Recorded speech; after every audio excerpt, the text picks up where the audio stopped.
வணக்கம். நான் பட்டப்பின் கல்வி டிப்ளோமாவினுடைய மாணவன் மாவன் சிவசோதி. பதிவிலக்கம் 190-57. இன்று நாங்கள் பார்க்க இருக்கின்ற விடயம் எழுத்து. எழுத்து என்பது மொழிக்கு முதற்காரணமாகிய ஒலியின் வரி வடிவம் எனப்படுகின்றது. எழுத்து என்றால் என்ன? முதலாவது விஷயம், எழுத்து என்றால் என்னென்று நாங்கள் பார்க்கலாம். எழுத்து என்றால் ஒலியின் வரி வடிவமே எழுத்தாகும். இந்த எழுத்து ஓசை, அந்த ஓசைக்கு நாங்கள் வடிவம் கொடுக்கின்ற பொழுது அது எழுத்தாகின்றது. அப்போ எழுத்து என்பதற்கான வரைவிலக்கணம் ஒலியின் வரி வடிவமே எழுத்தாகும். இந்த எழுத்து இரண்டு வகையாக வகைப்படுத்தப்படுகின்றது. எழுத்து இரண்டு வகையாக வகைப்படுத்தப்படுகின்றது. அதாவது ஒன்று முதல் எழுத்து, இரண்டு சார்பெழுத்து.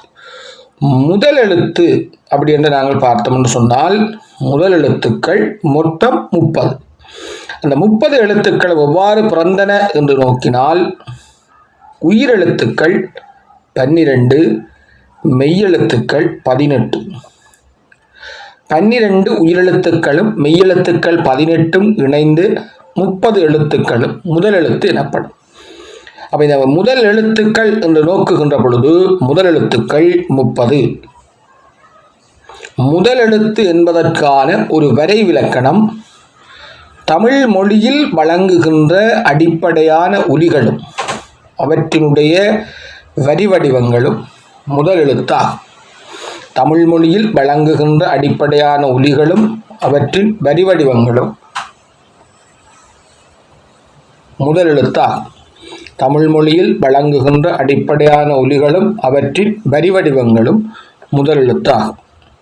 அதாவது தமிழ் மொழியில் வழங்குகின்ற அடிப்படையான ஒலிகளும் அவற்றின் வரி வடிவங்களும் முதல் எழுத்து ஆகும்.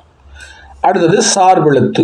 சார்பெழுத்து, அதாவது எழுத்தை நாங்கள் இரண்டு வகையாக வகைப்படுத்துகின்றோம். அதில் ஒன்று முதல் எழுத்து, அடுத்தது சார்பெழுத்து. சார்பெழுத்து என்று சொன்னால் முதல் எழுத்துக்களை சார்ந்து வரும் எழுத்து என்று பொருள்படும். முதல் எழுத்துக்களை சார்ந்து வரும் எழுத்துக்கள். இப்போ சார்பெழுத்து முதலெழுத்துக்களை சார்ந்து வரும் எழுத்துக்கள். சார்பெழுத்து 10 வகையாகும். உயிர்மெய், ஆயுதம், உயிரிழபடை, ஒற்றளபடை, குற்றியலுகரம், குற்றியலிகரம், ஐகார குறுக்கம், ஔகார குறுக்கம், மகர குறுக்கம் என்று இந்த சார்பெழுத்துக்கள் 10 வகையாக வகைப்படுத்தப்படுகின்றது. தமிழ் நெடுங்கணக்கிலுள்ள எழுத்துக்கள் மொத்தம் 247 எழுத்துக்களாகும். தமிழ் நெடுங்கணக்கிலுள்ள எழுத்துக்கள் மொத்தம் 247 எழுத்துக்களாகும். அதாவது இந்த எழுத்துக்களை நாங்கள் வகைப்படுத்துவோம் என்று சொன்னால், உயிரெழுத்து 12. அதாவது தமிழில் உள்ள உயிரெழுத்துக்கள் 12. மெய்யெழுத்துக்கள் 18. உயிர்மெய் எழுத்துக்கள், அதாவது உயிரெழுத்துக்களும் மெய்யெழுத்துக்களும் சேர்ந்து ஒலிக்கும் எழுத்துக்கள். அதாவது உயிரெழுத்துக்களும் மெய்யெழுத்துக்களும் சேர்ந்து ஒலிக்கும் எழுத்துக்கள் 216 எழுத்துக்கள். ஆயுத எழுத்து 1. ஆக மொத்தம் 247 எழுத்துக்களும் தமிழ் நெடுங்கணக்கில் உள்ள மொத்த எழுத்துக்கள் ஆகும். தமிழ் நெடுங்கணக்கில் உள்ள மொத்த எழுத்துக்கள். தமிழ் நெடுங்கணக்கு என்று சொல்லுகின்ற பொழுது, அதாவது தமிழில் உள்ள மொத்த எழுத்துக்கள், தமிழ் நெடுங்கணக்கில் உள்ள மொத்த எழுத்துக்கள். அதாவது உயிரெழுத்துக்கள் 12, மெய்யெழுத்துக்கள் 18, உயிர்மெய் எழுத்துக்கள் 216. இந்த உயிர்மெய் எழுத்துக்கள் என்று சொல்லுகின்ற பொழுது, அதாவது மெய்யெழுத்துக்கள் 18. இந்த மெய்யெழுத்துக்கள் 18ம் 12 உயிரெழுத்துக்களோடும் சேர்ந்து 12 உயிரெழுத்துக்களோடும் சேர்ந்து உருவாகும் எழுத்துக்கள் தான் உயிர்மெய் எழுத்துக்கள். இவ்வாறு உருவாகின்ற எழுத்துக்கள் 216. இது 2 வகையாக, இந்த உயிர்மெய் எழுத்துக்களை 2 வகையாக நோக்க முடியும். ஒன்று, உயிரெழுத்துக்களை அடிப்படையாக கொண்டும் வகைப்படுத்த முடியும். உயிரெழுத்துக்களை அடிப்படையாக கொண்டு வகைப்படுத்தினால் உயிர்மெய் குறிலெழுத்துக்கள் என்று வகைப்படுத்த முடியும். உயிர்மெய் நெடிலெழுத்துக்கள் என்று வகைப்படுத்த முடியும். இந்த உயிர்மெய் எழுத்துக்களை மெய்யெழுத்துக்களை அடிப்படையாக கொண்டு வகைப்படுத்துகின்ற பொழுது வல்லின உயிர்மெய் எழுத்துக்கள், மெல்லின உயிர்மெய் எழுத்துக்கள், இடையின உயிர்மெய் எழுத்துக்கள் என்று வகைப்படுத்தலாம். ஆக மொத்தம் உயிர்மெய் எழுத்துக்கள் 216, அதாவது 18 தர 12 216 எழுத்துக்களும் உயிர்மெய் எழுத்துக்கள் ஆகும்.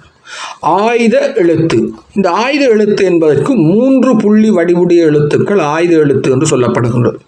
3 புள்ளி வடிவுடைய எழுத்து ஆயுத எழுத்து. இது தனித்து உச்சரிக்கப்படுவதில்லை, அதாவது குறில் எழுத்துக்களுக்கு இடையே தான் வரும். இப்போ உதாரணமாக அகுது, இகு போன்ற சொற்களை நாங்கள் பார்க்கலாம்.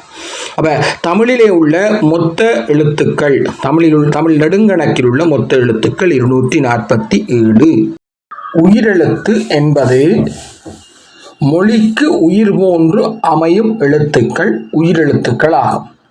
அதாவது உயிரெழுத்து என்றால் என்ன என்று நாங்கள் பார்த்தோம்னு சொன்னால், உயிரெழுத்து என்பது மொழிக்கு உயிர் போன்று அமையும் எழுத்துக்கள் உயிரெழுத்து எனப்படும்.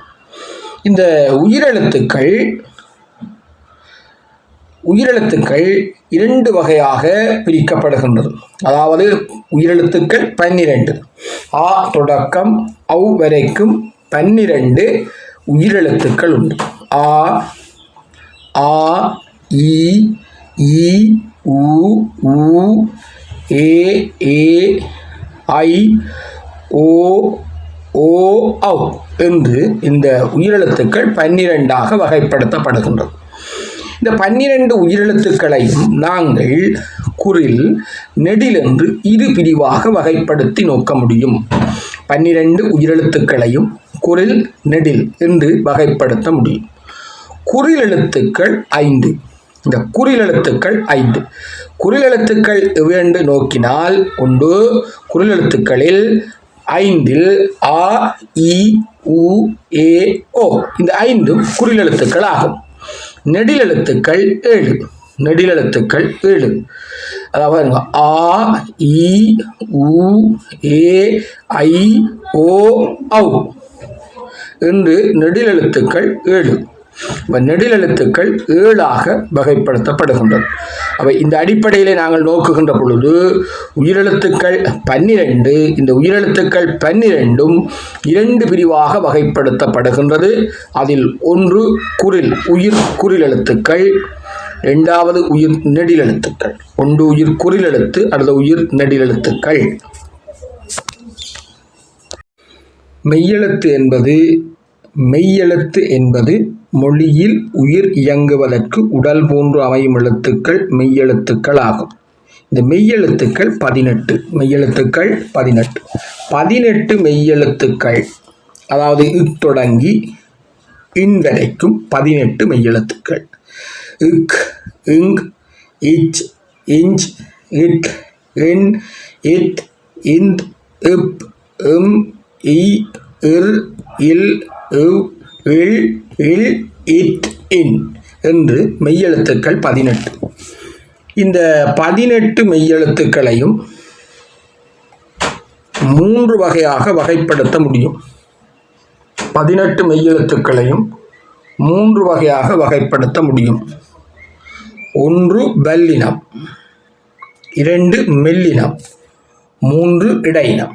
வல்லினம், மெல்லினம், இடையினம். வல்லினம் என்பது வன்மையான உச்சரிப்பை உடையவை, அதாவது வன்மையான ஓசையை உடையவை வல்லினம் எனப்படும். வன்மையான ஓசையுடையவை வல்லினம் எனப்படும்.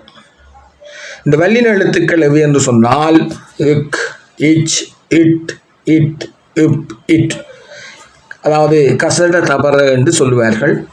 இக், இச், இட், இட், இப், இட் இந்த 6 எழுத்துக்களும் வல்லின எழுத்துக்கள் ஆகும். 2வது மெல்லினம். மெல்லின எழுத்துக்கள் என்றால் மென்மையான உச்சரிப்பை உடையன மெல்லின எழுத்துக்கள் ஆகும். இங், இஞ்ச், இன், இந்த், இம், இன், அதாவது இந்த 6 எழுத்துக்களும் மெல்லின எழுத்துக்கள் ஆகும். அதே போல இடையினம் என்பது இடைப்பட்ட ஓசையினையுடைய எழுத்துக்கள். இ, இர், இல், இவ், இல், இல் என்று இந்த 6 எழுத்துக்களும் இடையின எழுத்துக்கள் எனப்படும். அதாவது இடையின எழுத்துக்கள் 6 எழுத்துக்கள் இயன்னா இறன்னா இல்லன்னா இவ்வன்னா இல்லன்னா இல்லன்னா. அப்ப மெய்யெழுத்துக்கள் மொத்தம் 18. இந்த மெய்யெழுத்துக்கள் 18 3 வகையாக வகைப்படுத்தப்படுகின்றது. ஒன்று வல்லினம், மெல்லினம், இடையினம். வல்லினம், மெல்லினம், இடையினம். நன்றி, வணக்கம்.